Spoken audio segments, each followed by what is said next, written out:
জন্মভূমি অসমৰ শ্ৰদ্ধাৰ সংগ্ৰামী থলগিৰি জনগণ আৰু সংযুক্ত মুক্তি বাহিনী অসম স্বাধীন সংগঠনৰ প্ৰিয় বিপ্লৱী বন্ধুসকল, জয় জয়তে আপোনালোক সকলোলৈকে সংগঠনৰ মজিয়াৰ পৰা শ্ৰদ্ধা আৰু বৈপ্লৱিক অভিনন্দন জনাই সভাপতি আসনৰ পৰা আজি এই পবিত্ৰ অমৰমিত দিৱসৰ চমু বক্তব্য আগবঢ়াবলৈ ওলাইছো।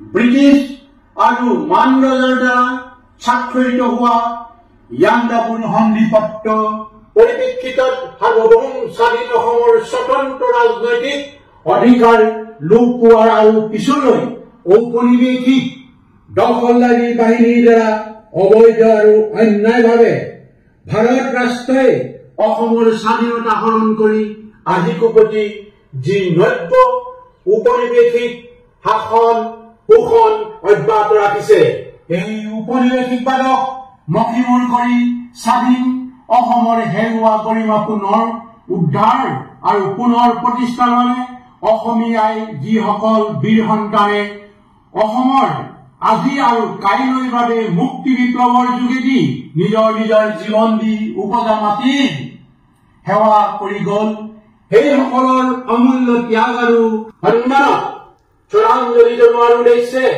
আমাৰ সংগঠন সংযুক্ত মুক্তি বাহিনী অসম স্বাধীনৰ অনন্য গুৰুত্বপূৰ্ণ দিন অমৰমিত দিৱস আজি শত সহস্ৰ অসম সন্তানৰ কলিজাৰ কেঁচা তেজেৰে সিক্ত মুক্তি বিপ্লৱৰ বুৰঞ্জীৰ পৃষ্ঠাত ২৭ জুলাই দিনটো থলগিৰি জনগণৰ মানসপটত চিৰস্মৰণীয় হৈ আহিছে।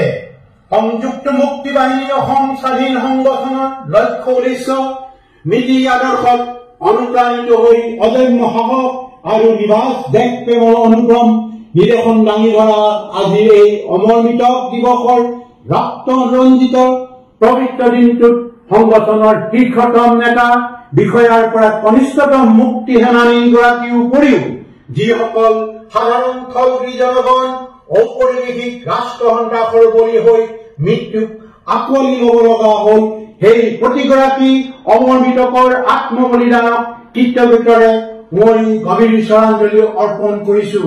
তেখেতসকলৰ স্মৃতিক বিৰণত কৰি সন্মান জনাইছো, শুৱনিছো তেখেতসকলৰ অসীম সাহসৰ কথা। সোণহেৰীয়া বুৰঞ্জীয়ে হাত বাউলি ৰিঙিয়াই থকা অসমৰ আজন্ম ৰাজনৈতিক অধিকাৰ পুনৰ প্ৰতিষ্ঠাৰ হকে অন্যায়ৰ বিৰুদ্ধে ন্যায় ধৈৰ্য ওলাবলৈ অনিবান প্ৰতিৰোধী মুক্তি বিপ্লৱৰ শত্ৰুৱে কালিলৈ যোৱা শত শত বীৰ অসম সন্তানৰ গৌৰৱান্বিত পিতৃ মাতৃ তথা পৰিজনক সমবেদনা জ্ঞাপন কৰিছো, প্ৰণিপাত জনাইছো।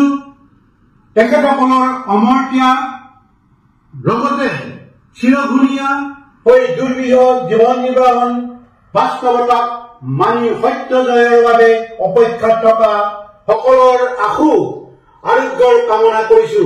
এই সুবাদতে যুদ্ধবাজ ঔপনিৱেশিক ৰাষ্ট্ৰৰ ঘেৰণীয়া বাহিনীয়ে অন্যায় তথা স্বৈৰাচাৰীভাৱে যিসকল মুক্তিকামী জনগণক অসমৰ বিভিন্ন কাৰাগাৰত আজিকোপতি বন্দী কৰি ৰাখিছে, তেওঁলোকলৈ সহমৰ্মিতা জনাই বিনাশক্তে মুক্তিৰ দাবী জনাইছো। পৃথিৱীৰ প্ৰত্যেক জাতিয়ে নিজ জন্মভূমিক বুকুৰ ভূমিতেৰে ভাল পায়।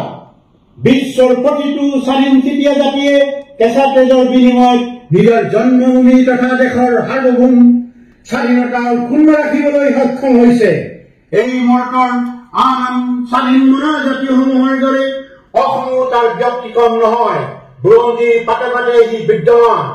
আহোম শাসনৰ সময়ছোৱাত উত্তৰবাৰতকৈ দিল্লীৰ শাসকে চলোৱা আক্ৰমণত অসমীয়াই ভাল পোৱা হেজাৰ বিজাৰ অসম সন্তানে কলিজাৰ কেঁচা তেজেৰে আই আচল তিয়াই অসমীয়াই গৌৰৱ উজ্জ্বল ঐতিহ্য অক্ষুণ্ণ ৰাখি গৈছে। কেৱল আগলৈ অনেকেই একেদিনাই প্ৰায় 10,000 থলগিৰি সৈন্যই নিজৰ জীৱন উৎসৰ্গাৰে উপজা মাটিৰ সাৰ্বভৌম স্বাধীনতা বজাই ৰাখিবলৈ সক্ষম হৈছিল। পৰৱৰ্তী সময়ছোৱাত ব্ৰিটিছ ঔপনিৱেশিক কালছোৱাত গন্ধ কোঁৱৰ, ধনঞ্জয় বৰগোহাঁই, পিয়লি ফুকন, পিয়লি বৰুৱা, জীউৰাম, দুলীয়া বৰুৱা আদি বহুতো অসমীয়াই বীৰ সন্তানে নিজৰ জীৱন উৎসৱে স্বাধীনতা বিপ্লৱৰ বীজ অংকুৰিত কৰি নিমাজ দেশ প্ৰেমৰ চানেকি সৃষ্টি কৰি থৈ গৈছে। এইদৰে ব্ৰিটিছৰ অন্যায় অনীতিৰ বিৰুদ্ধে পথলঘাটত প্ৰায় 140 গৰাকী থলগিৰিয়ে প্ৰাণ আহুতি দিয়াৰ লগতে প্ৰায় 150 গৰাকী থলগিৰি আহত হয়। ব্ৰিটিছৰ ক্ষমতা হস্তান্তৰৰ পিছত উপনিৱেশিক ভাৰতে চলে বলে কৌশলে অসমক তথাকথিত ভাৰতৰ সৈতে সাঙুৰি লোৱাত পুনৰ এবাৰ অসমৰ স্বাধীনতাৰ বেলি মাৰ যোৱাৰ উপক্ৰম হ'ল। এই হেৰুৱা স্বাধীনতা উদ্ধাৰ কৰি পুনৰ প্ৰতিষ্ঠাৰ বাবে 1979 চনৰ 7 এপ্ৰিলত তৰা সংযুক্ত সশস্ত্ৰ জাতীয় মুক্তি বিপ্লৱৰ নেতৃত্ব প্ৰদান কৰা সংযুক্ত মুক্তি বাহিনী অসম চমুকৈ আলফা সংগ্ৰামৰ ভয়ে খেদি